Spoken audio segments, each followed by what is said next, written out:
के प्रायोजक हैं गोल्डी मसाले। नमस्कार, मैं हूं प्रदीप विश्वकर्मा और आप देख रहे हैं आज का मुद्दा।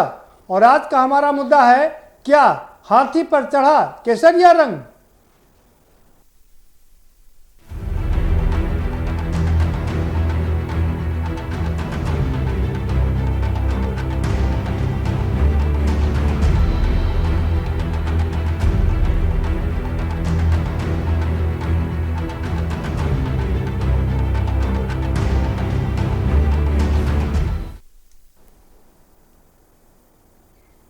जी हाँ, क्या हाथी पर केसरिया रंग चढ़ गया है? ये सबसे बड़ा सवाल है आज के दिन का, क्योंकि जिस तरह से राजनीति ने करवट बदली है, 2 दिन में काफ़ी पत्ते खुल गए हैं। अभी तक राजनीति पर्दे के पीछे चल रही थी, लेकिन अब धड़धड़ा के सारे पत्ते खुल के सामने आ गए। कर्टेन हट गया, पर्दा खुल गया है और सारी पिक्चर सबके सामने है। हालांकि ये कहना जल्दबाजी होगी कि सारी पिक्चर सबके सामने है, लेकिन काफ़ी चीज़ें लोगों को समझ में आने लगी हैं। अभी तक सारा विपक्ष, सपा, कांग्रेस और तमाम विपक्ष बसपा पर आरोप लगा रहा था कि वो भारतीय जनता पार्टी की बी टीम के रूप में काम कर रही है। अब भारतीय जनता पार्टी ने बड़ी होशियारी से एक ऐसा दांव चला जिसकी वजह से सारे पत्ते सबके खुलते हुए नजर आ गए। जो राज्यसभा का चुनाव है, जिसमें 8 सदस्य उसके आसानी से चुने जाने हैं और 8 सदस्य के बाद में 24 विधायक उसके पास में बच जाते हैं। वो चाहती तो एक विधायक, एक सांसद और चुनवा सकती थी, क्योंकि भारतीय जनता पार्टी इसमें माहिर है, मैनेजमेंट करने में एक्सपर्ट है। लेकिन उसने अपना उम्मीदवार नहीं उतारा, और उम्मीदवार ना उतारने का मतलब ये हुआ कि बसपा ने अपना उम्मीदवार उतारा, और ज्यों ही बसपा ने अपना उम्मीदवार उतारा, समाजवादी पार्टी ने उनके विधायकों में तोड़फोड़ कर दी, या हम ये कह सकते हैं कि बसपा के विधायक टूट के सपा में आ गए। अब इस वजह से दोनों के बीच में रार ठन गई। 23 साल बाद या 26 साल बाद एक बार दोस्ती का जो हाथ बढ़ा था, और ये कहा जाने लगा था कि 23 साल पहले जब ये बात हुई थी कि मिले मुलायम कांसी राम, हवा में उड़ गए जय श्री राम, और लेकिन उसके बाद दोनों में इस तरह से रार पड़ी 95 में कि गेस्ट हाउस कांड को लेकर के कि वो 23 साल तक लगातार चलती रही। एक बार फिर से अखिलेश यादव ने थोड़ा सा और मायावती ने थोड़ा सा लचीला रुख अपनाया, और दोनों ने मिलकर लोकसभा का 2019 का चुनाव लड़ा। भारतीय जनता पार्टी को इससे सदमा लगा, उसको लगा कि दिक्कतें हो जाएंगी, लेकिन फिर अपना मैनेजमेंट करके वो चुनाव आसानी से निकल गया। अब 2022 का चुनाव सामने है। 2000 यूं तो कहने को 2022 का चुनाव है, लेकिन इसकी शुरुआत 2021 में, यानी कि अगले साल से शुरू हो जाएगी। 2 महीने बाद से ही इसकी सारी प्रक्रिया शुरू हो जाएगी। तो अब सारे गुणा गणित, चुनावी गणित इसी में सजने लगे हैं। सवाल ये उठता है कि मायावती ने ऐसा क्यों किया? क्या मायावती ये चाहती हैं कि अगर कहीं समाजवादी पार्टी सरकार ना बना पाए और भाजपा को बहुमत ना मिले, तो भाजपा से मिलकर के वो सरकार बना सकती हैं? और क्या भाजपा की इच्छा यह है कि वो समाजवादी पार्टी को सरकार में आने से किसी भी कीमत पर रोके और अपनी सरकार बनाए? तो तमाम गणित गुणा है, इसी पर चर्चा करेंगे। हमारे साथ में खास मेहमानों का पैनल जुड़ा हुआ है, हम उनसे आपका परिचय कराएंगे, लेकिन उससे पहले आपको एक रिपोर्ट दिखा देते हैं। ये रिपोर्ट देखिए, समझिए, उसके बाद इस पर चर्चा करेंगे।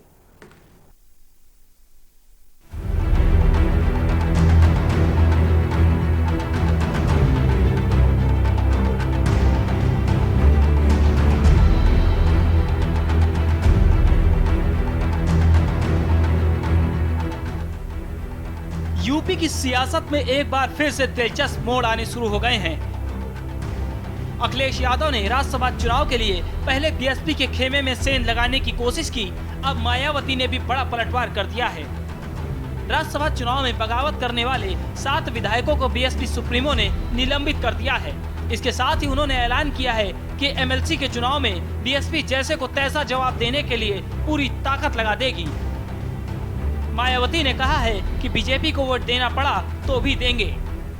दिनांक 28/10/2020 को नामांकन पर्चे की जांच के समय बहुजन समाज पार्टी के 4 विधायकों की खरीद फरोख्त करके उनसे ये झूठा हलफनामा दिलवाया कि उन्होंने बहुजन समाज पार्टी के नामांकन पत्र में अपने हस्ताक्षर नहीं किए थे। अर्थात सपा के दूसरे खड़े किए जाने वाले उम्मीदवार को हराने के लिए एक तो उनका आराम से बन जाएगा, दूसरा ये खड़ा करेंगे। अर्थात सपा के दूसरे खड़े किए जाने वाले उम्मीदवार को हराने के लिए अपनी पूरी ताकत लगा देगी बीएसपी जो है, और इसके लिए चाहे पार्टी के विधायकों को इनके उम्मीदवार को हराने के लिए बीजेपी व अन्य किसी भी विरोधी पार्टी के उम्मीदवार को ही अपना वोट क्यों न देना पड़ जाए। राज्यसभा चुनाव में बसपा प्रत्याशी रामजी गौतम के खिलाफ सपा के समर्थन में उतरे प्रकाश बजाज का पर्चा खारिज हो गया है, लेकिन जिस तरह से बसपा विधायकों ने अखिलेश यादव से मुलाकात कर बागी रुख अपनाया, उसके चलते बसपा प्रमुख मायावती ने सपा के खिलाफ आक्रामक तेवर अपना लिए हैं। यूपी के लोगों को ये मालूम है और सपा के मुखिया को भी ये मालूम होना चाहिए कि सन 2003 में इन्होंने बीएसपी के, जब मैंने खुद गवर्नमेंट छोड़ दी थी तो उसके बाद सन 2003 में इन्होंने बीएसपी के यानी कि सपा ने बीएसपी के 38 एमएलए तोड़कर अपनी सरकार बना ली थी। उसके बाद फिर क्या हुआ सन 2003 के बाद, उसके बाद सन 2007 में विधानसभा के हुए आम चुनाव में इनको फिर प्रदेश की जनता ने सत्ता से बाहर कर दिया और फिर बीएसपी की पूर्ण बहुमत की सरकार बनी। कभी लोकसभा चुनाव में सपा के साथ मिलकर कमल को धूल में मिलाने का सपना देखने वाली बीएसपी अब एमएलसी चुनाव में कमल खिलाने की हुंकार भर रही है। बात तो एमएलसी चुनाव में जैसे को तैसा जवाब देने के लिए पूरी ताकत लगाने तक की है। बीजेपी को वोट देना पड़ा तो भी देंगे, लेकिन एमएलसी के चुनाव में सपा के उम्मीदवार को हराने के लिए पूरा जोर लगाएंगे। सपा के दूसरे खड़े किए जाने वाले उम्मीदवार को हराने के लिए एक तो उनका आराम से बन जाएगा, दूसरा ये खड़ा करेंगे। अर्थात सपा के दूसरे खड़े किए जाने वाले उम्मीदवार को हराने के लिए अपनी पूरी ताकत लगा देगी बीएसपी जो है, और इसके लिए चाहे पार्टी के विधायकों को इनके उम्मीदवार को हराने के लिए बीजेपी व अन्य किसी भी विरोधी पार्टी के उम्मीदवार को ही अपना वोट क्यों न देना पड़ जाए तो भी देंगे। बता दें कि यूपी में 11 विधानसभा सीटें अगले साल जनवरी में खाली हो रही हैं। इनमें से 6 सीटों पर सपा, जबकि 2 सीटों पर बसपा और 3 सीटों पर बीजेपी के सदस्य हैं। यूपी के मौजूदा विधायकों की संख्या के आधार पर 11 विधान परिषद सीटों में से बीजेपी 8 से 9 सीटें जीतने की हालत में है। वहीं सपा की एक सीट पर जीत तय है और दूसरी सीट से उसे निर्दलीय सहित अन्य दलों के समर्थन की जरूरत होगी। 2018 में हुई विधान परिषद के चुनाव में सपा ने अपनी एक सीट जीतने के साथ साथ बसपा के भीमराव अंबेडकर को समर्थन देकर एमएलसी बनवाया था, लेकिन इस बार सपा और बसपा के रिश्ते बिगड़ चुके हैं। ऐसे में मायावती ने साफ कर दिया है कि दिसंबर में होने वाले एमएलसी चुनाव में सपा को हराने के लिए बीजेपी को समर्थन कर सकती है। यानी हाथी का नीला रंग अब केसरिया होने को तैयार है, क्योंकि साइकिल पर दलित विरोधी चेहरे की मुहर हाथी ने लगा दी है। स्पेशल डेस्क के न्यूज।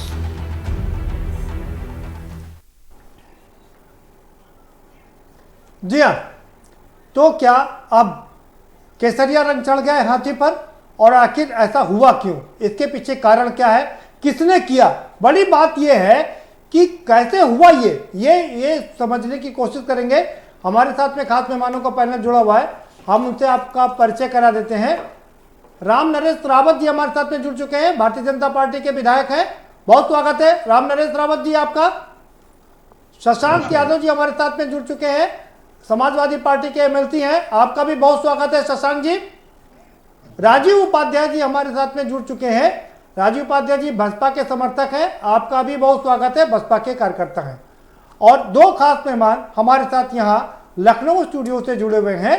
गंगाराम अंबेडकर साहब हमारे साथ में जुड़ चुके हैं, सामाजिक चिंतक है, आपका बहुत स्वागत है।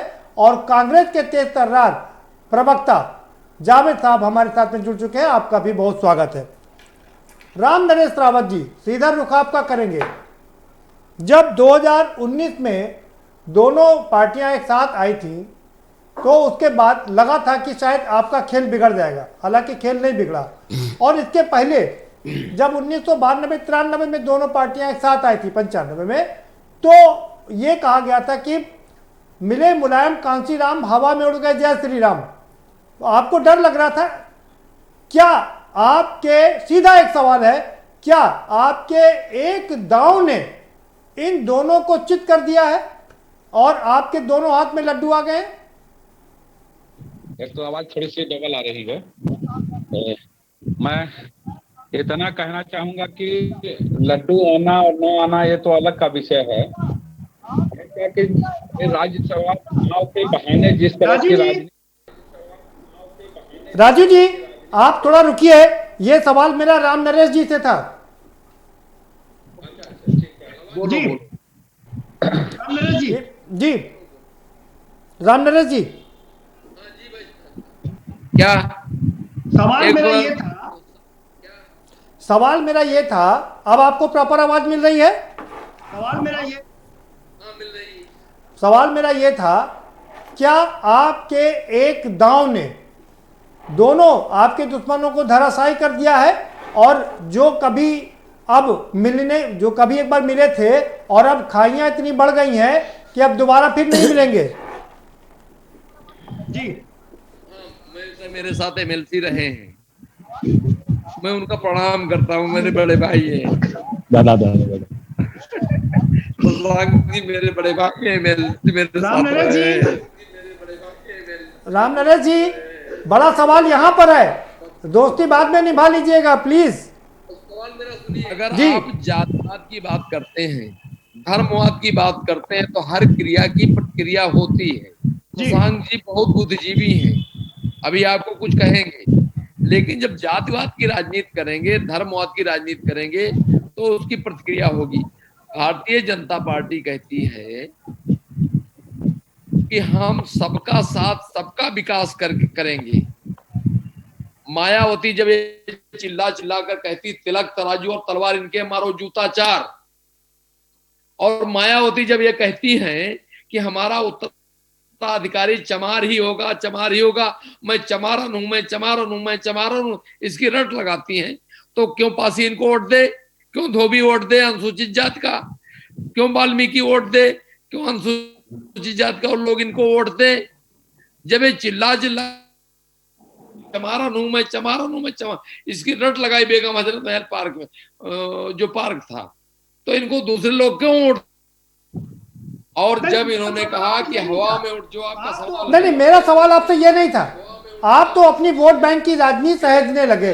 राम नरेश जी, मेरा सवाल आपसे ये था कि क्या आपने जो एक दांव चला उसकी वजह से ये दोनों लोग चित हो गए और आपके दोनों हाथ में लड्डू आ गए? भाई मोदी कहते मैं अपनी विचारधारा की वजह से प्रधानमंत्री नहीं हूं, अपनी 3 पीढ़ियों की वजह से हूं। आज भी भारतीय जनता पार्टी की कहीं भी मीटिंग होती है तो उसमें पंडित दीनदयाल उपाध्याय और आदरणीय श्यामा प्रसाद मुखर्जी का चित्र लगाते हैं। जो दोनों की मृत्यु हो गई तब बीजेपी का जन्म हुआ, तो हम उनका फोटो क्यों लगाते हैं? अरे भाई राम नरेश रावत जी, अरे भाई राम नरेश रावत जी, आप ही लोग कहते हैं जनता बड़ी समझदार है, क्या जनता को इतना मूर्ख समझ लिया क्या आपने? आप इधर उधर की बातें कर रहे हैं, जो सवाल पूछ रहा हूं उसका जवाब नहीं दे रहे। जवाब, सवाल ये है, सीधा सवाल ये है, आपने राज्यसभा की 8 सीटों पर चुनाव लड़ाया, 9वीं सीट पर उम्मीदवार क्यों नहीं खड़ा किया, जबकि आपके पास 24 विधायक थे और आप आसानी से उसको जितवा सकते थे? क्या आपका ये दांव ऐसा था जिसने इन दोनों पार्टियों को चित कर दिया? ये सीधा सवाल है मेरा आपसे। देखिए कि मैं उनको जिता सकता हूं जितने लोगों को राज्यसभा। नवा प्रत्याशी हमने, पार्टी ने इसलिए नहीं खड़ा किया कि भाई दूसरे लोगों को भी अवसर मिलना चाहिए। अगर संख्या की दृष्टि से देखा जाए तो जितने मेरे पास में संख्या थी ने खड़ा किया, और उसमें नाम देखिए आप, महिला, पुरुष, दलित, पिछड़ा, अगड़ा, धर्म के आधार पर जितने भी थे। हाँ हाँ पता है। अब आप कहें तो मैं ही लिस्ट गिना दूं, 2 ब्राह्मण, 2 ठाकुर, 2 बैकवर्ड, 1 दलित, यही तो है ना लिस्ट आपकी? ठीक है, आगे बढ़ते। जी जी ठीक है।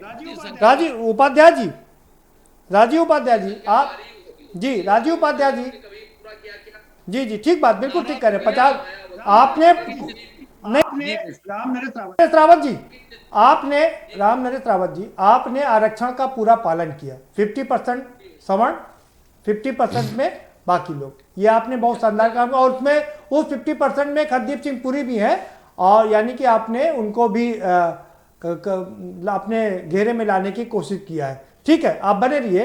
राजीव उपाध्याय जी आपके पास आऊंगा, आपसे समझना चाहूंगा, बहुत मुश्किल से दोनों लोग एक साथ आए थे, और जब एक पिछली बार एक साथ आए थे तो कहा गया था कि अगर दोनों मिलकर के एक साथ देश में चल गए तो बाकी पार्टियां नेस्तनाबूद हो जाएंगी। वो गेस्ट हाउस कांड हुआ, गेस्ट हाउस कांड के बाद में दोनों अलग अलग हो गए, फिर 2019 में एक साथ आए, और फिर एक सीट के लिए दोनों अलग अलग हो गए। मैं समाजवादी पार्टी की और अपनी पार्टी की दोनों की व्याख्यान थोड़ा 2 मिनट में कर दूं। जी सबसे पहले कि इतनी बड़ी घटना गेस्ट हाउस कांड हुई थी, उस बड़ी से बड़ी घटना को बहन जी ने भूल करके और समाजवादी पार्टी के युवा नेता माननीय अखिलेश यादव जी के साथ जो 2019 में समझौता किया, निश्चित तौर पे समझौता सबको पसंद आया था, दोनों दलों के नेताओं को, कार्यकर्ताओं को पसंद आया था। लेकिन जिस तरह की राज्यसभा के अंदर पिछले राज्यसभा चुनाव में अखिलेश जी ने हमारे दल के प्रत्याशी जो भीमराव अम्बेडकर जी थे उनको जिताने का प्रयास किया, जीते नहीं जीते वो अलग विषय था।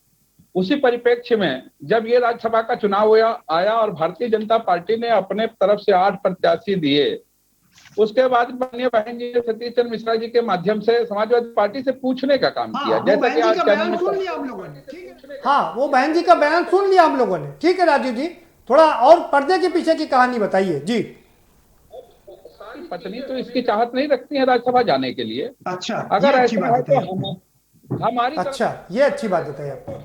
हमारी किस घमंड में, किस चूर में, या कौन सी राजनीति करने की चाहत में समाजवादी पार्टी के मुखिया माननीय सतीश चंद्र जी से बात नहीं करते हैं, राम गोपाल जी बात करते हैं, वो उतने अथेंटिक वो नहीं थे कि उसका जवाब दे पावे। दूसरा चीज भाई, आपने मेरे सवाल का जवाब नहीं दिया। राजीव उपाध्याय जी, मेरा सीधा सवाल यह था कि बहुत मुश्किल से दोनों लोग मिले थे, और एक बार फिर से दोनों, आप दोनों के बीच में तलवारें खींच गई हैं।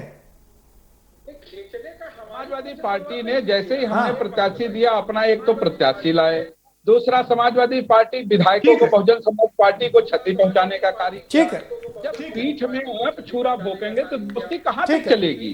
ठीक बात, बिल्कुल ठीक करें। दोस्ती कहां तक चलेगी? ठीक बात, बिल्कुल ठीक करें। ठीक है, ठीक है, ठीक है, ठीक है। राजीव उपाध्याय जी बने रहिए। शशांक जी के पास चलो। शशांक जी, क्या हुआ, क्या हुआ? तेरा वादा टूट गया क्या? बहुत अच्छी तरीके से दोनों लोगों ने मिलकर काम किया था, और उसके बाद एक ये क्या हो गया? इसके पीछे कारण बता रहे हैं कि आप लोग हैं, आप लोगों ने तोड़फोड़ की, इसलिए सब गड़बड़ हुई। की बात करेंगे तो आपको शुरू से बात करनी पड़ेगी। 95 की घटना के बाद दोनों पार्टियां अलग अलग। नहीं, हम उस पर नहीं जाएंगे। आप मुझे ये बता दीजिए कि ये गेम प्लान किसका था? ये आखिर शुरुआत इसकी कहां से हुई? मेरा तो नहीं था, गेम प्लान किसका था ये तो नहीं बता पाऊंगा, लेकिन मैं एक चीज कहना चाह रहा हूँ, 1 मिनट खाली आपका लूंगा। जी जी। कि जो 2019 का गठबंधन जो हुआ, तो मैं पूरी जिम्मेदारी के साथ ये कहना चाहूंगा, और हमारे बसपा के साथी ने उसमें से थोड़ा सा सच्चाई भी बोली है, लेकिन मेरा अपना ये मानना है कि नेताओं से ज्यादा वो जनता का गठबंधन था। और उसके पूर्व अगर आपको याद हो कि फूलपुर और गोरखपुर के जो उपचुनाव हुए थे, बहन जी ने बहुत देर में डिसीजन लिया था, और डिसीजन लेने के बाद उसका परिणाम भी आया था कि सत्ताधारी दल उपचुनाव में हारा था। ये दोनों दलों की एक वो ताकत थी। उसके बाद फिर बसपा बहुत कैलकुलेटिव होकर चलती है। नूरपुर का उपचुनाव हुआ, नूरपुर के उपचुनाव में बसपा ने आखिर समय तक गठबंधन की घोषणा नहीं करी, समर्थन की घोषणा नहीं करी, लेकिन एक नीचे का जन दबाव हुआ था, जिसकी वजह से एक बड़ी संख्या में बसपा का, नहीं 1 मिनट मेरे, 1 मिनट और लूंगा आपका जी। और 40 सेकंड का टाइम होता है जी, 40 सेकंड का टाइम होता है शशांक जी। मेरा कहना यह है कि जो बीच में आप विधायकों का तो ध्यान दे रहे हैं, लेकिन बसपा के इतने बड़े बड़े संगठन के नेता पिछले 6 महीने से लगातार समाजवादी पार्टी में आ रहे हैं, जो जोनल और प्रादेशिक कोऑर्डिनेटर्स रहे हुए हैं, उन पर नजर रखिए। ये बसपा के वर्कर्स की एक माहौल था जिसकी वजह से ये माहौल निकल कर आया। ठीक है, ठीक है, ठीक है। जावेद साहब आपके पास आएंगे। आपकी जो महासचिव हैं प्रियंका गांधी वाड्रा लगातार बसपा को भाजपा की बी टीम कहती रही हैं। क्या इसका कारण यह है कि क्योंकि उनको दलितों का वोट दिखाई दे रहा है? पहले आपका ये वोट बैंक था और ये वोट बैंक उनसे छीनने के लिए आपने ये चाल चली थी, जिसकी वजह से वो आपसे नाराज हो गई? नहीं, निश्चित रूप से देखिए प्रदीप जी, बसपा का जो चाल चरित्र और चेहरा रहा है वो निश्चित रूप से भाजपा समर्थक रहा है। विपक्ष की जो भूमिका वो सत्ता में की प्रबल दावेदार अपने को मानती रही हैं, लेकिन किस तरीके से वो छिपा छिपी का खेल खेल रही थी और वो स्पष्ट हो गया। प्रियंका जी जो कह रही थी वो अब स्पष्ट हो गया कि भाजपा की बी टीम बसपा हो चुकी थी और बहन जी लगातार भाजपा की सरकार और उसके कुकृत्यों पर कहीं ना कहीं पर्दा डालने का निरंतर प्रयास कर रही थी। एक विपक्षी दल की या नेता की जो भूमिका होती है उससे वो बहुत दूरी बना चुकी थी। उसके पीछे क्या कारण थे? ईडी का डर था, सीबीआई का डर था, कौन से डर भाजपा उनको भयभीत किए हुए थी, ये तो बहन जी बता सकती हैं। लेकिन निश्चित रूप से प्रियंका जी बहुत दूरदृष्टि के साथ उन्होंने ये बहुत पहले बात कह दी थी और वो छिपा छिपी का खेल अब साफ हो गया है। और आज का जो बयान है बहन जी का, उसने तो बहुत स्पष्ट कर दिया है। हाँ। तो ये पहली बार की बात नहीं, 3 बार तो भाजपा के सहयोग से ही सारा खेल उनका चलता रहा है। चौथी बार में भी कहीं ना कहीं भाजपा का एक बड़ा समर्थक ग्रुप था जिसने उनको समर्थन दिया और वो पूर्ण बहुमत में आई। तो ये कोई नई बात नहीं है बहन जी के लिए। वो बड़ा कैलकुलेट करके अपने वोट बैंक को, अपने इसको उसको, लेकिन उनकी चिंता भी है कि उनका वोट बैंक और उनका आधार निरंतर खिसकता जा रहा है। वो अपने को कमजोर महसूस कर रही है। ठीक है, तो इसीलिए सर सहारा ले रही। ठीक, गंगाराम जी, आपकी टिप्पणी सबसे महत्वपूर्ण होगी क्योंकि आप एक बड़ा संगठन चला रहे हैं और साथ ही साथ में आप मायावती के, जब वो मुख्यमंत्री थी तो उनके ओएसडी रहे हैं और आज आपने अखिलेश यादव से मुलाकात की है। जी देखिए प्रदीप जी, इस बात को समझने के लिए आपको पीछे इतिहास की तरफ जाना बड़ा जरूरी है। 1995 में जो बहुजन समाज पार्टी और समाजवादी पार्टी का गठबंधन टूटा, इसके पीछे मास्टरमाइंड किसका था? हाँ। इसके बाद फिर 28 वर्षों के बाद बहुजन समाज पार्टी और समाजवादी पार्टी 2019 में लोकसभा के चुनाव साथ आए। किसकी कुर्सी हिलने लगी, किसका सामाजिक समीकरण बिगड़ने लगा, तो उन्हीं लोगों का मास्टरमाइंड था जो इन दोनों दलों को उत्तर प्रदेश में अलग अलग करने का प्रयास किया। और जहां तक बहन मायावती जी के इस रणनीति का सवाल है, बहन मायावती जी एक कुशल नेता हैं, उसमें कोई दो राय नहीं है, लेकिन ये समझ में नहीं आ रहा कि ये डिफीट कैसे मामला हो जा रहा है। जहां तक समाजवादी पार्टी के साथ बीएसपी के विधायकों का जाने का सवाल है, अगर ये हालात बहन मायावती जी के पास अगर सपा के विधायक आ गए होते ऐसी परिस्थिति में, तो बहन जी भी उनका स्वागत करती। तो अखिलेश यादव जी ने भी, अगर बहुजन समाज पार्टी के एमएलए अगर उनसे मिलने के लिए गए हैं, तो इस समय क्योंकि चुनाव का माहौल बन रहा है, लोग अपनी अपनी ताकत बढ़ाने में लगे हैं, तो स्वाभाविक जो एक राजनीतिक दल के मुखिया को करना चाहिए वही काम श्री अखिलेश यादव जी ने किया। लेकिन ये काम तो बहन जी को करना चाहिए था कि उनके विधायक गए क्यों? उनके अगर अंदर कोई रुष्ट थे, कोई नाराजगी थी, तो उसको मिल बैठ के मनाने का प्रयास करना चाहिए था। नहीं, विधायक को छोड़ दीजिए, आखिर ये खेल किसका, ये बताइए। ये मास्टरमाइंड जो काम है, एक तरफ जो भारतीय जनता पार्टी लगातार ये कोशिश में लगी रहती है कि वो कहीं ना कहीं छींट मार देती है बहुजन समाज पार्टी के ऊपर, ताकि बहुजन समाज पार्टी पे एक टैग लग जाए कि बहुजन समाज पार्टी कभी भी बीजेपी के साथ खड़ी हो जाएगी, जिससे मुस्लिम भयभीत हो जाए। क्योंकि मुस्लिम समाज के लिए मानो कांसीराम जी ने कहा था कि दलित मुसलमान करो विचार, कब तक सहोगे अत्याचार। तो ऐसी परिस्थिति में कहीं मुसलमान दलितों के साथ लामबंद ना हो जाए, जो इस देश की आबादी का आधी आबादी बनती है, वो कहीं इकट्ठा होकर व्यवस्था परिवर्तन के साथ सत्ता परिवर्तन न शुरू कर दे। इस तरह के हालात जो कम मुट्ठी भर लोग हैं वो लोग पैदा करते रहते हैं। ठीक है, ये आपने एकदम खुल करके बता दिया, इसीलिए आपकी टिप्पणी बहुत मौजूद थी। बहुत बने रहिए आप लोग हमारे साथ में। एक ब्रेक का वक्त तो चला है, छोटा सा ब्रेक लेंगे और ब्रेक के पर आएंगे तो चीजों को समझने की कोशिश करेंगे, क्योंकि राजनीति बहुत ही कॉम्प्लिकेटेड हो गई है, बहुत जटिल हो गई है और इसके एक एक तार खोल करके हम आपको दिखाएंगे, समझाएंगे कहाँ किसके क्या स्वार्थ है, किसने ये गेम चली चौसर पर पूरी बिसात बिछी हुई है और कौन सी चाल कब चल रहा है, इसकी हम आपको पूरी जानकारी देंगे, लेकिन एक छोटे से ब्रेक के बाद।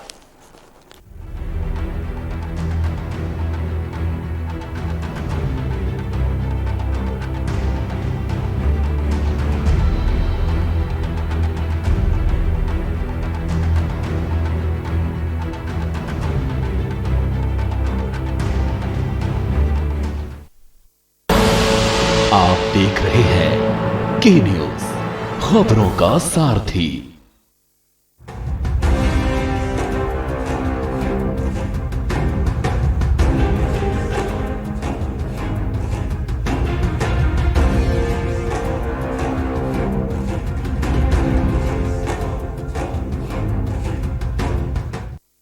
लम्हे छोटे से ये जिंदगी से भरे, इन्हें हाथों में भर ले और जी ले जरा।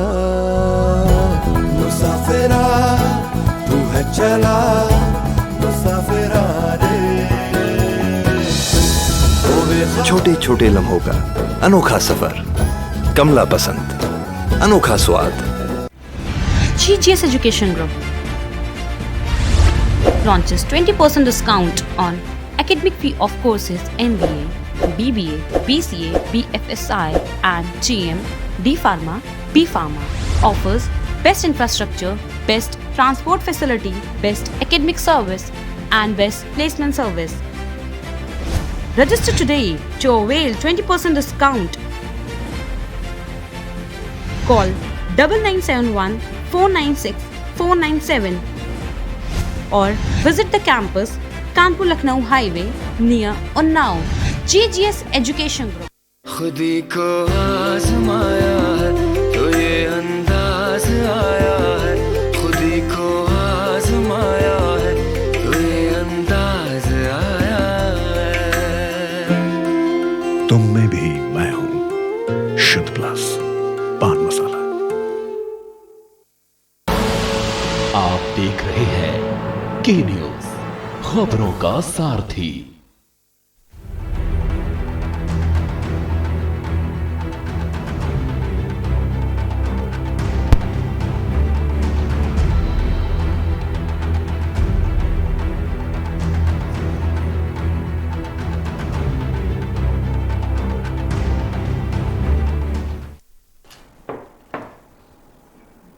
ब्रेक के बाद आपका स्वागत है।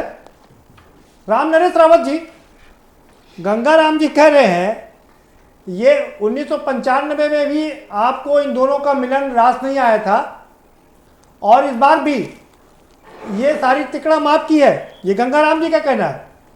देखिए भाई साहब, ये बहुत जानकार हैं, लेकिन एक फिल्मी गाने की पंक्तियां मैं कह देना चाहता हूँ, ये बात गंगाराम की समझ में ना आई जी।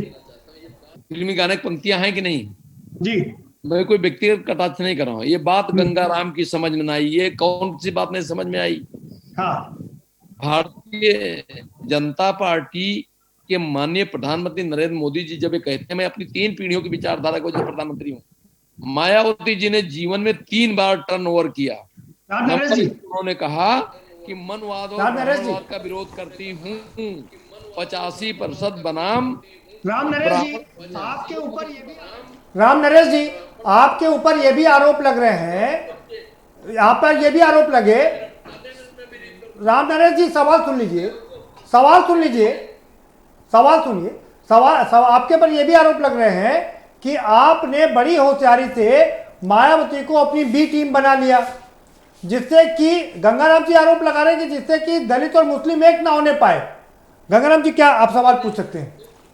देखिए माननीय विधायक जी जो कह रहे हैं कि 1585, तो क्या भारतीय जनता पार्टी 1585 चल रहा है जी? अरे भाई आप अनुसूचित जाति के व्यक्ति हैं, रिजर्व सीट से एमएलए हैं जी। क्या भारतीय जनता पार्टी क्या जनरल सीट से भी आपको टिकट देने की कोशिश करेगी? जहां तक राम सवाल नरेश जी, गंगाराम जी की बात सुन लीजिए। जहां तक सवाल उठता है कि आज जो माननीय प्रधानमंत्री जी जो फार्मूला पेश कर रहे हैं, ये माननीय प्रधानमंत्री जी का फार्मूला नहीं था जी। ये तो जिसकी जितनी संख्या भारी, ठीक है गंगाराम जी, पहले राम नरेश जी की बात हो जाने दीजिए जी। ब्रह्मा विष्णु जब आपकी जरूरत हो वोट की तो उनको मिला लो, और मायावती जी को जब आपके अखिलेश जी, मुलायम सिंह के पिता, अखिलेश के पिताजी स्टेट गेस्ट हाउस कांड में मार डालना चाहते तो ब्रह्मदत्त द्विवेदी जी और हमारी पूरी बीजेपी जाकर खड़ी हुई, नहीं तो मायावती जी पता नहीं होती कहाँ चली गई थी जी। तो बहन जी तो बचाने का काम किया। बहन जी तो आज खड़ी है ब्राह्मणों के सम्मान में, कहाँ पीछे आती हैं? चलिए हमारे साथ एक और खास मेहमान जुड़ चुके हैं। चलिए हमारे साथ एक और खास मेहमान जुड़ चुके हैं, जरा उनका भी रुख कर लेते हैं। राम नरेश रावत जी।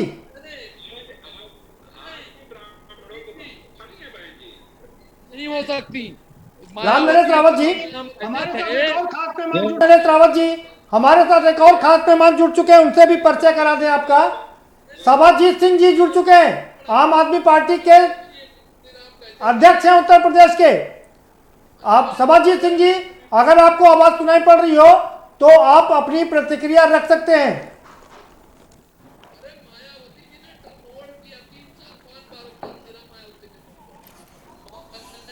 राम नरेश रावत जी, जरा सभाजीत सिंह जी को सुन लीजिए, फिर आपके पास आएंगे। संख्या भारी उसकी। जी बताइए। जाटो चमार मोची को एमएलसी बनाया, एक भी पासी को क्यों नहीं बनाया, एक भी धोबी को एमएलसी क्यों नहीं बनाया, तो दलितों की नेता कैसे हो सकती है? भाई हम आज इन सब पर बात नहीं कर रहे ना कि किसने क्या नहीं बनाया। हम ये समझने की कोशिश कर रहे हैं कि आखिर ये इतनी राजनीतिक उठापटक हुई कैसे। दलितों के एक वर्ग की नेता नहीं। अरे माननीय विधायक, अरे आपको सपोर्ट कर रही है वो कह रही है कि हम भारतीय जनता पार्टी को जिताएंगे, और आप इस तरह से बात कर रहे हैं। राम नरेश जी तो बहन कुमारी मायावती जी हैं, ये कहने की नहीं हो सकती, वो नहीं हो सकती, नहीं हो सकती, नहीं। आपका इंडिविजुअल राय 17 चमार को बनाया एमएलसी, एक भी पासी को नहीं बनाया, एक भी पासी को एमएलसी। भाई देखिए, इस तरह राजीव उपाध्याय जी एक एक करके सवाल पूछने दीजिए। राम नरेश रावत जी सवाल लीजिए और जवाब दीजिए। राजीव उपाध्याय जी का रुको, राजीव उपाध्याय जी आप ही के पास आ रहा है। ठीक है, आपका कहना राम नरेश रावत जी, आपके कह देने से मायावती दलितों की नेता नहीं है, वो दलितों की नेता नहीं है, ऐसा नहीं है, वो दलितों की नेता है, इसमें कोई शक नहीं है ना। अरे भाई वो 3 बार उसी बदम पर मुख्यमंत्री रह चुकी है, आपने सपोर्ट किया है कई बार। आ रहा हूं आपके पास। भाई राम नरेश जी सभाजीत भी हमारे साथ में जुड़ चुके हैं। सभाजीत सिंह जी,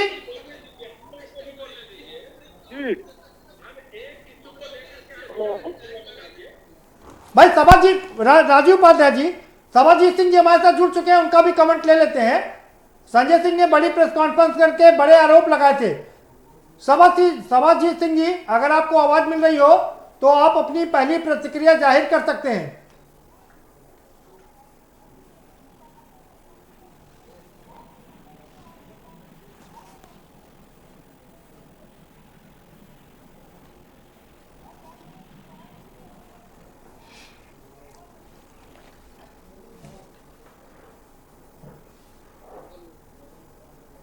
सभाजीत जी, क्या आपको आवाज मिल रही है?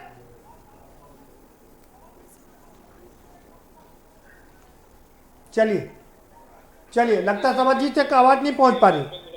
जी राजीव जी, आपके पास आऊंगा। मैं आपसे समझने की कोशिश कर रहा हूं कि ये बताइए कि जब आपके पास मात्र 16 विधायक 17 विधायक थे तो कैसे आपका उम्मीदवार जीता? चुनाव घोषित हो गया था। हमने अभी कुछ देर पहले ही बोला आपसे कि हमारी पहले मंशा थी एक बार अपने मित्र जो सहयोगी दल था 19 में समाजवादी पार्टी, उससे पूछने का। एक बार हमने उससे राय लिया, जब नहीं राय मिला तो हमको ये लगा कि जब वो 11 10 11 उनके पास एमएलए बचेंगे और वो प्रत्याशी खड़ा करने की तैयारी में, उससे अच्छा है कि हम 18 लोग हैं, 18 लोग मिलकर के एक प्रत्याशी जिताएंगे। ठीक करें हालांकि शशांक जी, समाजवादी पार्टी को ये रास्ता नहीं आता। ठीक करें शशांक जी, शशांक जी, ठीक है राजू जी, शशांक जी के पास चलते हैं। शशांक जी, मायावती जी ने भी बहुत बड़ा आरोप आप पर लगाया, सपा पर लगाया कि उन्होंने आपको फोन किया, सतीश मिश्रा ने आपको फोन किया, लेकिन अखिलेश जी ने फोन नहीं उठाया। उसके बाद राम गोपाल से बात हुई और तब ये जाकर के डिसीजन लिया गया। आप लोग फोन ही नहीं उठाते, कैसे गठबंधन धर्म निभाएंगे? चीजों को अगर याद रखेंगे तो चीजें समझ में आसानी से आएंगी। उपचुनाव बहुजन समाज पार्टी नहीं लड़ती थी, ये एक पॉलिटिकल डिसीजन था इनका जी। अभी 7 उपचुनाव हुए, गठबंधन क्यों तोड़ा इसका कोई रीजन नहीं दिया।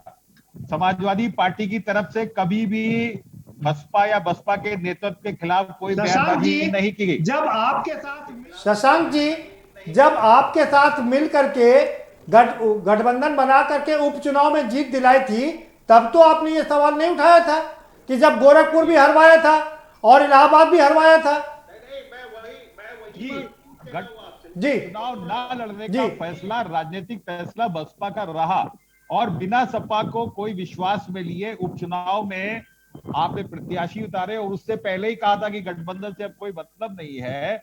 ये तो पहले से चला आ रहा है और पूरा का पूरा मैं पूरे दावे के साथ कह सकता हूं कि संविधान के प्रति जो निष्ठा दलित समाज में इधर पिछले कुछ समय से निकल के आई है, ऊना कांड हुआ, उसके बाद 2 अप्रैल की घटना हुई, जिस तरीके से उनको लग रहा था दलित समाज को, एक बड़े वर्ग को, कि संविधान का, बाबा साहब के संविधान का भारतीय जनता पार्टी कभी भी बदलने का प्रयास कर सकती है और वो बहन जी की नजदीकी देखकर एक बहुत बड़ा समाज बसपा का कार्यकर्ता और गठबंधन के साथी और उसके लिए आप इसका जवाब दे दीजिए। आप इसका जवाब दे दीजिए। वो सीधा आरोप लगा रही हैं कि आप लोग फोन नहीं उठाते। सतीश मिश्रा राष्ट्रीय महासचिव फोन कर रहे हैं, आप लोग फोन ही नहीं उठाते। कह रहे हैं और जिनके पास फोन किया, ये 2 बोलों के बीच की बात है ना। और हमारे यहाँ तो ऐसे कि इस तरह का कोई भी सूचना हम लोग की जानकारी में कम से कम नहीं है कि बसपा ने कोई संपर्क किया। गोपाल तो आपके थिंक टैंक, राम गोपाल तो आपके थिंक टैंक है ना, वो कह रही है उनसे बात हुई होगी, तो उसका कोई रीजन ये तो बताना चाहिए था कि उपचुनाव किस तरह से आ रहे हैं और एमएलसी का चुनाव एट रैंडम एक दिन में थोड़ी होता है। बीजेपी ने जो अपना प्रत्याशी नहीं उतारा था, सिर्फ इसलिए नहीं उतारा था कि विपक्ष की ये सामूहिक ताकत है कि वो 2 प्रत्याशी जिता सकती थी, 1 सीट खाली छोड़कर विपक्ष के वोटों का भटकाव पैदा करने के लिए भाजपा ने करा। और भाजपा एक पॉलिटिकल पार्टी होने के नाते उसे पूरा हक है कि वो गेम खेले, लेकिन जिन लोगों को गेम में जो फंसे हैं भाजपा का, तो उनको सोचना चाहिए था कि वो अपने वोट बैंक के प्रति कितना संवेदनशील है, अपने वोट बैंक को धोखा दे रहे हैं। ठीक है शशांक जी, ठीक है शशांक जी, बने रहिए हमारे साथ में। हमारे साथ में सभाजीत सिंह भी जुड़ चुके हैं, आम आदमी पार्टी के अध्यक्ष है, प्रदेश अध्यक्ष है। सभाजीत जी, ये गेम प्लान क्या है और किसका है गेम प्लान? ये एक बार सवाल आप दोबारा दोहराइए।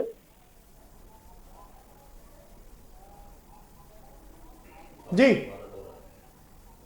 सभाजीत जी, ये गेम प्लान किसका है और क्या है ये पूरा मामला?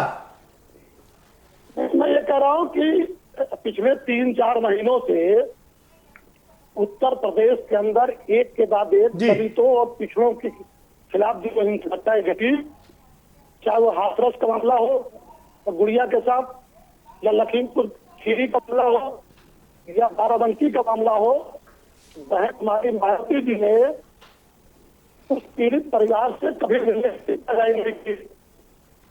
पीड़ित परिवार को बीजेपी के खिलाफ कभी कोई आक्रामक नहीं की। पीड़ित परिवार को आ रहा हूँ राम नरेश जी आपके पास भी। जिस गलती में आ रहा हूँ आपके पास जी।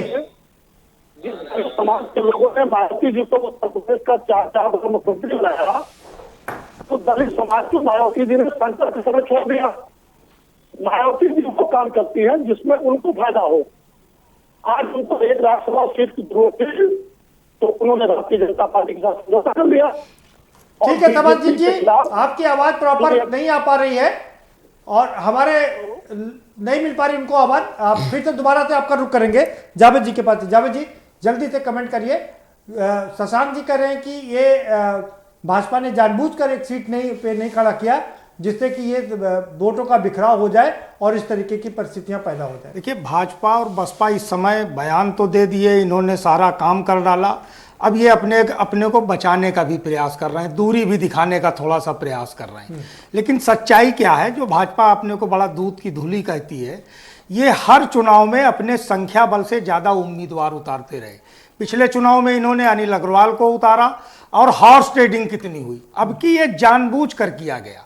जानबूझकर क्यों किया गया? कई चीज़ों का उपकार भाजपा को अदा करना था और बसपा को भी भाजपा का उपकार जो है अदा करना था। बिहार चुनाव में जिस तरीके से बहन जी, लेकिन सवाल ये है, आप जब उनकी जमी जमाई चीजों पर कब्जा करने की कोशिश करेंगे तो वो तो दूसरा रास्ता अपनाएंगे ना। आप तो दलित वोट बैंक पर ही नजर देखिए, कोई किसी वोट बैंक पर किसी की निगाह नहीं। कांग्रेस सर्व समावेशी पार्टी है, समाज के हर नागरिक के लिए वो संघर्ष करती है। और ये आपने इधर देखा लगातार कि प्रियंका जी किस तरीके से हर मामले पर मैदान में रही हैं, सड़कों पर रही हैं। हमारे प्रदेश अध्यक्ष अजय कुमार लल्लू जी रहे हैं, किस तरीके से हमने जनता के मुद्दों पर संघर्ष किया। लेकिन भाजपा और बसपा की आइडियोलॉजी में भी कोई बहुत अंतर अब नहीं रह गया। इसलिए नहीं रह गया कि दोनों सत्ता के स्वार्थ के लिए, देखिए प्रदीप जी, तो नहीं आप बात केंद्र में आपकी 10 साल सरकार थी, प्रदीप जी, सत्ता का स्वार्थ और व्यक्तिगत राजनीतिक दुश्मनी, राजनीतिक शत्रुता को भाजपा जी। मायावती साहब कहती हैं कि अंबेडकर जी ने जो कहा कि जहां, या कांशीराम जी ने जो कहा, जी आ रहा हूं रमेश जी, आ रहा हूं, एक मिनट आ रहा हूं, 1 मिनट जी। शिवसेना से समझौता करके कौन सी आइडियोलॉजी पैदा करी है, बताइए भाई, जवाब दीजिए। प्रियंका जी ने जवाब दीजिए। विधायक जी, माननीय विधायक जी, नहीं वो राजीव उपाध्याय जी। अच्छा, राजीव जी, कौन सी आइडियोलॉजी पैदा की है? 3 बार तो आपने भाजपा के साथ सरकार बनाई। आप किस तरीके से आज ये दावा कर सकते हैं कि आपकी आइडियोलॉजी अलग है? राजनीति में शुचिता और क्या राजनीति में स्थिति है, किस तरीके का रोल जो है बसपा ने आपके साथ प्ले किया है, ये देश में किसने नहीं देखा है। आज वो कांशीराम जी का मूवमेंट नहीं है वहां पे, आज मानवर कांशीराम जी का मूवमेंट नहीं है वहां पे, ये बहन जी का आंदोलन है। और बहन जी के आंदोलन को किस तरीके से आरएसएस ने हाईजैक किया और भारतीय जनता पार्टी की वो प्रवक्ता बन गई, ये तो हम आप सब देख रहे हैं। आप बहुत छिप कर राजीव जी खेल रहे थे, बहुत छिप कर खेल रहे थे, तो आपने एक्सपोज कर दिया। लेकिन हमारी नेता प्रियंका गांधी जी ने बहुत पहले ही इसको भांप लिया था और आज वो स्पष्ट हो गया, डिस्क्लोज हुआ। तो अब आप अपनी छवि बचाने का प्रयास कर रहे हैं, लेकिन छवि ना आपकी बची ना भाजपा की बची। ठीक है भाई, गंगाराम जी के पास चलेंगे। गंगाराम जी, आप सारे लोगों ठीक, आपने बहुत सही सवाल उठाया कि ऐसी क्या आइडियोलॉजी की वहां पर शिवसेना से गठबंधन। भाई गंगाराम जी, ये बात तो सही है। ठीक है राजू जी, आपने बहुत सही सवाल उठाया। शिवसेना के साथ गठबंधन हमारा जो है न्यूनतम साझा कार्यक्रम पर है, तो वो किसी सत्ता के स्वार्थ वो सब कभी नहीं रहा। किस तरीके से टिकटों का खेल होता है, किस तरीके से क्या राजनीति होती है, किस समीकरण को तोड़ना है, ये भाजपा और बसपा हमेशा करती रही है। ठीक है, ये समाज विरोधी और देश विरोधी लोग भी बहुत पुरानी राजनीतिक पार्टी है और आपको भी सारे खेल पता है। आप कैसे किसको, गंगाराम जी के पास, गंगाराम जी आप सारा खेल समझ रहे ना। कांग्रेस कह रही है कि वो बीजेपी बी टीम है और बीजेपी अपने हिसाब से चीजों को, आपको क्या लगता है कि अब चल क्या रहा है ये मामला, बताइए। देखिए, ऐसा है कि माननीय श्री कांशीराम जी ने जो बहुजन समाज पार्टी बनाई थी, तो सत्ता परिवर्तन से ज्यादा उन्होंने जो कहा, उन्होंने ये बात कही थी कि हमको सत्ता के लिए अगर किसी का भी दामन पकड़ना पड़े तो कोई दिक्कत नहीं है जी। तो सत्ता के लिए तो मायावती करे, उसमें दिक्कत क्या किसी को। देखिए, ऐसा है कि सत्ता परिवर्तन से ज्यादा व्यवस्था परिवर्तन बहुत जरूरी हो जाता है। हाँ। और व्यवस्था परिवर्तन के लिए सामाजिक समीकरण साधना बहुत जरूरी है जी। जैसा कि 1995 से लेकर के 2019 तक का जो इलेक्शन का जो भी गतिविधि घटनाक्रम हुए, वो सत्ता परिवर्तन के साथ साथ व्यवस्था परिवर्तन पर भी फोकस कर रहे थे। लेकिन व्यवस्था परिवर्तन अगर मुल्क के अंदर हो जाए तो जिनकी संख्या मुट्ठी भर है वो सत्ता के लिए तरस जाएंगे, परेशान हो जाएंगे। और जैसा कि उत्तर प्रदेश में दहाई के आंकड़े पर भारतीय जनता पार्टी रही भी है जब तक लोग जागरूक रहे, व्यवस्था परिवर्तन हुआ। लेकिन इधर क्योंकि एक साथ ये बहुसंख्यक समाज के लोग इकट्ठा ना हो जाएं, तो पूरा गेम प्लान चल रहा है। और ये गेम प्लान में कोई सपा के ऊपर आरोप लगा रहा है, कोई बसपा के ऊपर आरोप लगा रहा है, लेकिन ना तो कसूरवार बसपा है ना तो कसूरवार सपा है। इन दोनों लोगों के पीछे कहीं ना कहीं चाणक्य नीति कोई चला रहा है, कसूरवार तो वो है। हाँ, और ये बहुजन समाज है कौन? ये बहुजन समाज पूरी तरह से समझ रहा है कि ये चाणक्य आखिर कौन है जो इस तरह के हालात पैदा करते। जब भारतीय जनता पार्टी एक सीट बढ़ा करके अपना नामांकन कराती थी तो आखिर कौन सी ऐसी परिस्थिति रही कि 17 मेंबर उसके पास इच्छा होने के बाद भी उन्होंने मेंबर अपना पर्चा दाखिल नहीं कराया। बाकी लोगों को मिला दे तो 24 मेंबर हो जाते हैं। इसका मतलब और भी लोगों को मिला दे अगर विधायकों तो 24 विधायक हो जाते हैं। राम नरेश जी करो करेंगे। राम नरेश जी, एक तरफ तो आप बहुजन समाज पार्टी की मुखिया को साथ में लेकर चल रहे हैं, दूसरी तरफ आप सीधा नकार रहे हैं कि वो दलितों की नेता ही नहीं है। ये कंट्राडिक्शन क्यों? मैंने की ब्रह्मदत्त द्विवेदी के माध्यम से और अरे भाई जी जी जी पार्क में मैं चमारन हूँ, मैं चमारन हूँ, मैं चमारन हूँ, मैं चमारन हूँ, मेरा उत्तराधिकारी ये तो मोदी जी भी कह रहे हैं भाई, ये तो मोदी जी भी कह रहे हैं कि मैं बैकवर्ड समाज से आता हूँ। कौन सी बड़ी बात हो गई माननीय विधायक जी? अरे तो माननीय प्रधानमंत्री हो गई, मायावती प्रधानमंत्री जी भी कह रहे हैं, प्रधानमंत्री जी कह रहे हैं, रावत जी प्रधानमंत्री जी भी कह रहे हैं कि मैं बैकवर्ड हूँ। मोदी क्यों सपोर्ट करे, वाल्मीकि क्यों सपोर्ट करे, मोदी क्यों सपोर्ट करे? देखो कहती मेरा उत्तराधिकारी हमारी बात नहीं हुई जो आप बात कर रहे हैं। जेपी नड्डा जी राष्ट्रीय अध्यक्ष हैं, अगला कौन अध्यक्ष होगा कोई नहीं जानता। प्रदेश अध्यक्ष माननीय स्वतंत्र देव जी कोई नहीं जानता। ब्लॉक अध्यक्ष कौन है, मंडल अध्यक्ष कौन है, कोई नहीं जानता। और सारी पार्टियों में पता है कि अगला अध्यक्ष कौन होगा। तो जब वो सारे दलित नेता मत कहिए, दलित नेता हम लोग तो ये आरएसएस को पता रहता है अगला अध्यक्ष कौन होगा, वहां बॉस आरएसएस है।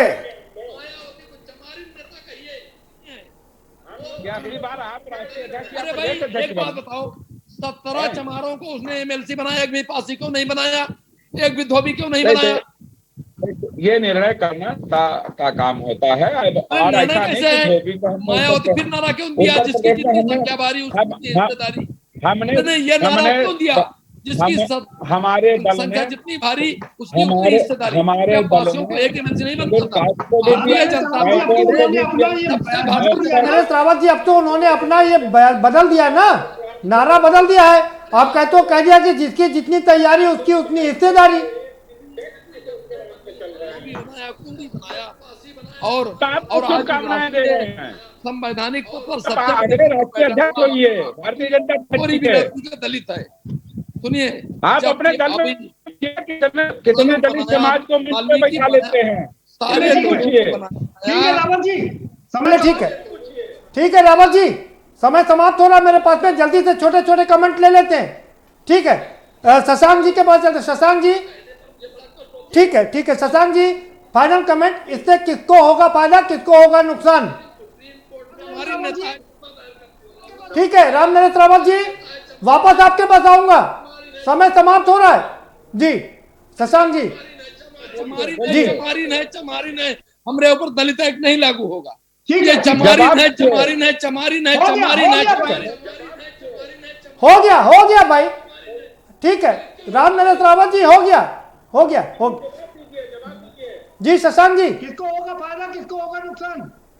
किसको होगा फायदा, किसको होगा नुकसान? शशांक यादव जी तक आवाज नहीं पहुंच। राजीव उपाध्याय जी जल्दी से बताइए, किसको फायदा, किसको नुकसान? किसको फायदा, किसको नुकसान किसको हो रहा है ये तो मैं नहीं जानते हैं, लेकिन हम लोग फायदे में रहेंगे। और आने वाले समय 2022 में उत्तर प्रदेश के अंदर आ रहे हैं सरकार बनाने। रावत जी चाहे जितना चिल्लाएं कि बहुजन समाज पार्टी जो है दलित की नेता नहीं है मुखिया, तो वो दलित की भारतवर्ष में एकलौती नेता है और उत्तर प्रदेश की अगली 2022 के मुख्यमंत्री हैं। ठीक है, भाजपा के सहयोग से बनाएंगे सरकार। ठीक है शशांक जी, आपका फाइनल कमेंट। ठीक है भाई, समय समाप्त हो गया। शशांक जी जल्दी से। राम नरेश रावत जी, आप कुछ ज्यादा ही जोश में नजर आ रहे हैं। माननीय विधायक हैं आप जी जी। शशांक जी जल्दी से फाइनल कमेंट।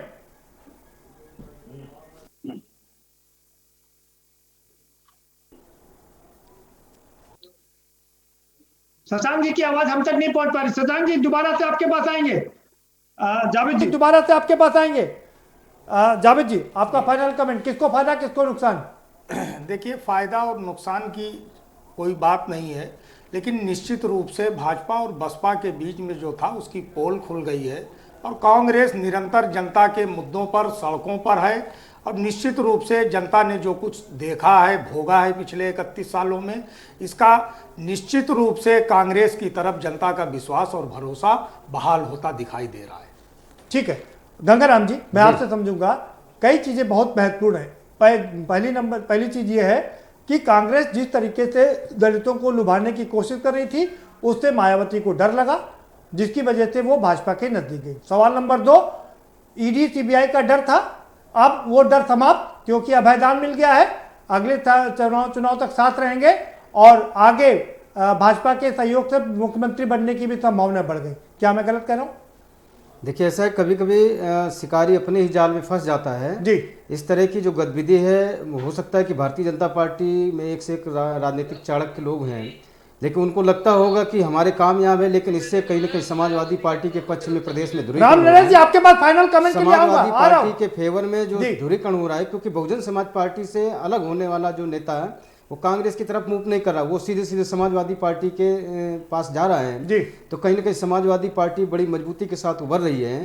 तो ऐसा लगता है कि जो त्रिकोणीय चतुर्कोणीय संघर्ष उत्तर प्रदेश का, तो वो आमने सामने टक्कर का संघर्ष आने वाले समय में देखने को मिलेगा जी। और ऐसा लगता है कि समाजवादी पार्टी के पक्ष में बड़े पैमाने में जातियों का ध्रुवीकरण हो रहा है। ठीक है, राम नरेश रावत जी आपका फाइनल कमेंट, कितना फायदा होगा आपको इन सारे समीकरणों से?